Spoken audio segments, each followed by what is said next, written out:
Cinema. Cinema. Nike.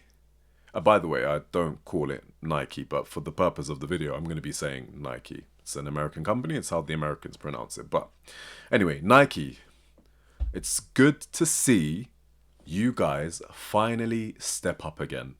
After 2022, which was a very lackluster year for, a football ad of Nike's level, it's good to see you back on the saddle, you know, all guns blazing and getting people talking. Look, the purpose of a Nike ad, especially before a World Cup, is for two reasons, right? Everybody wants to talk about it. And two, the very thing you see in the ads is what you want to try replicate on a pitch. So I'm not gonna lie, I was getting a bit worried because I saw Adidas drop their World Cup ad with Lamine Yamal and Bellingham in it. I think Pedri was in that as well. But then one of the main talking points was Timothy Chalamet. Of course, you had appearances from Messi, who is their current star signing. You had Dembele make an appearance amongst other footballers, right? I personally would have loved to see Dembele have more of a prominent role in it because, he's at the time he hadn't won the Champions League, but he was the Ballon d'Or. He is the Ballon d'Or holder, and that was off the back of him winning a Champions League. So I thought Dembele would have more of a prominent role. They used some AI features to have who was it? Beckham, Zidane, for them to basically make an appearance as their younger selves and have a 3v3 sort of situation, right? So the purpose of the video was to have 3-on-3, that these three are undefeated and they're trying to form their best team. Like, it was nice, like it was cute. I could see what they were trying to do, but Adidas has never been famed or notorious for their ads. But this Nike ad, again, I was worried. I thought, okay, they're starting to get a whiff of what people want. Nike fell short. Can they deliver again? And they did. Like, this ad was insane. Insane. What's funny is the title of the video is Rip the Script, right? I think they were talking to themselves. They literally ripped the script of what we were going for. So, remember they had that whole campaign on their channel, Scary Good. So you had the Cole Palmer segment where it's like, call Cole Palmer if you've been skinned, off the ball or in a game of football. You had Kylian Mbappe, Scary Good. Then you had the segment with Vinny Jr. as well. But it just didn't do anything for me. Like, I'll be honest with you, it wasn't saying much. I wasn't really, I wasn't invested at all. Like, at all. I wasn't invested at all. I thought it was quite boring. I thought it was quite lackluster, very bland, especially by Nike standards. But of course, the World Cup's come around and they finally said, do you know what? Let's just remind everyone what we're capable of. And boy, oh boy, did they deliver. Look, I don't know if you remember, right? So there was the 2010 ad. If not my favorite, easily top 3 or my favorite Nike ad. So right the future, it was that ad where you had the perspective of each player making a mistake or making a decision in a game, and they could see what the impact was. I think one of the ones that I remember, is Rooney losing the ball to Frank Ribery in the game, and he sees himself basically ridiculed by the entire country for losing the ball, and like ultimately France scoring, and the whole country hates him, and he has to redeem himself. So then it brings him back to the present when he's in the game. He makes a tackle, and then he's hailed, and everybody's celebrating him in the country. There's kids named after him, etc., etc. But that ad was wicked because it had all of the superstars. It had Rooney, it had Fabregas, Ronaldo, Ibra. Who else was in it? Look, I think Cannavaro was in it. Cannavaro was in there too. It was an amazing ad. It really, like, you were invested in it. You said to yourself, right, like, this is a movie, and that's what I'm going to be using the entire time. This ad, Rip the Script, has brought back the feeling of a short movie, and it has brought back the feeling of what there is to be excited for within the World Cup. So you had Right the Future, you had Winner Stays On. Winner Stays On was an all time. It's a classic. Winner Stays On is a classic. You had kids at a local pitch playing 11-11, and then you had one of them say, "I'm Neymar." "Oh no, I'm Cristiano Ronaldo," and then you'd see them transform into the player. You had Eden Hazard like breaking onto the scene. That was his first major Nike ad because it would have been 2014. And I remember that ad specifically because there was a skill he did where he like knocked it, like pushed the ball behind himself, went past the defender, went past another one, and I tried to replicate that. But that's the whole premise, and that's the purpose of these ads. The purpose of these ads and the build up to a World Cup is to get you feeling like in the football mood, into the football vibe. And yeah, but look, let's just get into this. So I've got a list of all of the celebrities that appeared on the ad here. It was quite mad. It was quite insane, right? So you had Kylian Mbappe rising for the ball, does like an acrobatic kick, kicks in the back of the net, and then the director's like losing his head, saying, "No, keep it simple, keep it simple." And from there, it kicks off, right? The video kicks off. You have Mbappe. Sorry, you have the ball dispossessed by, I think, who was it that dispossessed by? I think it was Vinicius, right? Vinny Jr. He gets sick and tired of the instructions on the set. He's tired of following the rules. Takes the ball, starts dribbling between the entire. I guess it's like I guess it's a studio because they were going between different movie sets, right? You had Cristiano Ronaldo doing skills on like a battlefield setting, with Van Dijk chasing him.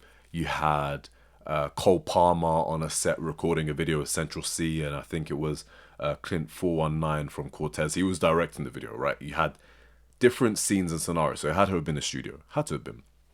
But it was hype. I'll be so honest with you, mad. Also, the other thing that's concerning me is that Cole Palmer had an entire segment dedicated to him, but hasn't been called up to the World Cup squad. Like, it's mad. Thomas Tuchel has blood on his hand. But yeah, so we had Cristiano Ronaldo, obviously, who is Nike's star man and has been so for the last, I don't even know, maybe 18 years. Not even, yeah, 18 years, around 18 years. He's been their star player. But now it's Mbappe because, he was the very first player that we saw. We saw it centered around him. Even at the end of the ad, you saw all of the players like running towards the camera, and he was at the forefront. I mean, Ronaldo like slightly behind him, but I guess Nike's looking to move to the future.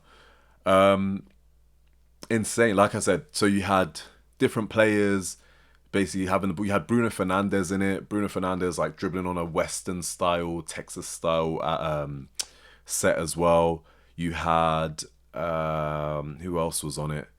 Erling Haaland with what's his name?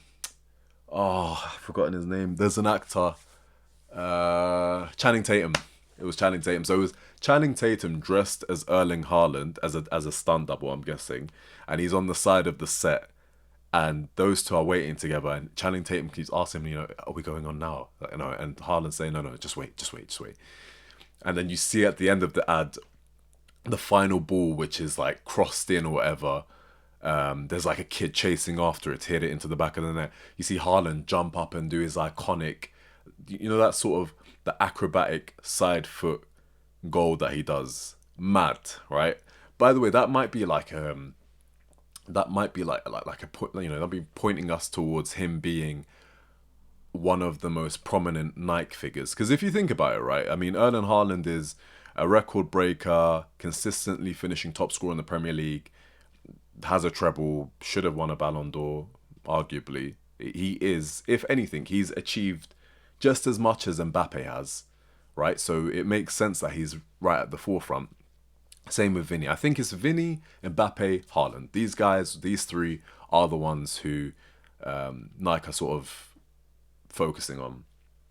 But yeah, you had players chasing after each other. Like I said, Cole Palmer was in there. Van Dijk tackling Ronaldo off the ball on that battlefield set.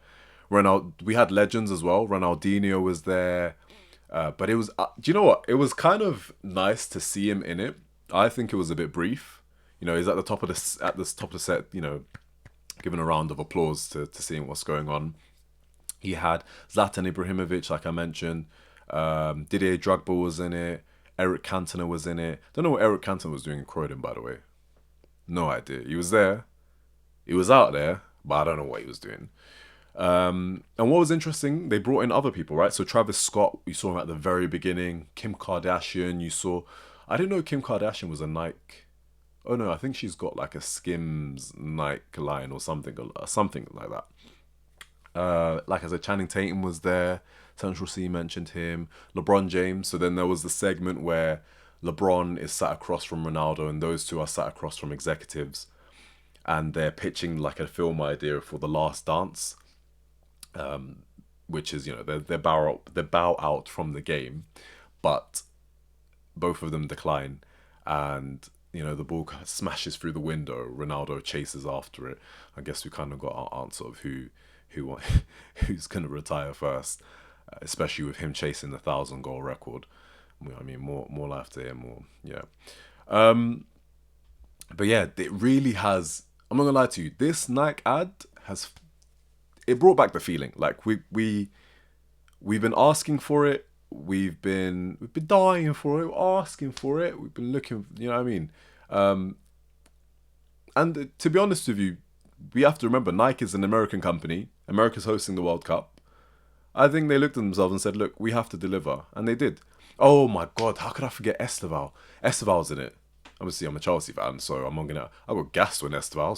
I was going, Esteval, Esteval, gassed.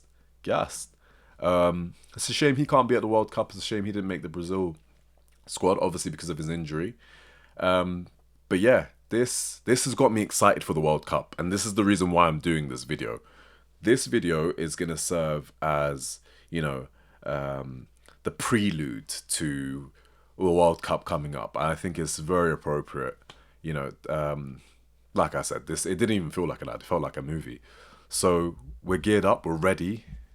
And I'm excited. I'm very, very excited. I'm going to be doing a World Cup preview. We're going to discuss some of the favourites. I will be going through Group A, B, C, D, E, F, G, H, I, J, K, L, M, N, O, P. All of them, right? All 100 teams. That's what it feels like in the World Cup. So I'll be going through all of those. Like I said, dark horse, favourites. We'll touch on a few teams. So like, you know, I'm from Ghana and Egypt, so I'm going to be touching on Ghana and Egypt's chances. Surprise, they're very slim. Who would have thought? Not me. But yeah, stick around. We'll be doing that. I'll also be doing a few videos on what to expect from Xabi Alonso's Chelsea. But again, I don't want to reveal too much. All I can say is if you could subscribe, you'll see what comes up. If you could like it, other people who like similar content will see it. And if you can comment below what your favorite Nike ad was, right? So your favorite Nike ad and your favorite Nike athlete. And do you think Adidas is ever going to catch up with Nike in this regard? Because look, from a club and country level, they are battering Nike. Like their designs are far better than any of Nike's. But in terms of marketing, it's a bit lackluster. I mean, look at, like I said, they've got Lamine Yamal, Dembele, technically Messi's still an active player. You'd think they'd be doing more, but they need a few words over there. But yeah, like, subscribe, comment. I think you can hype as well. I don't know what it does. Try it out. We'll see. And stick around for more content. But yeah, thank you for watching. Bye.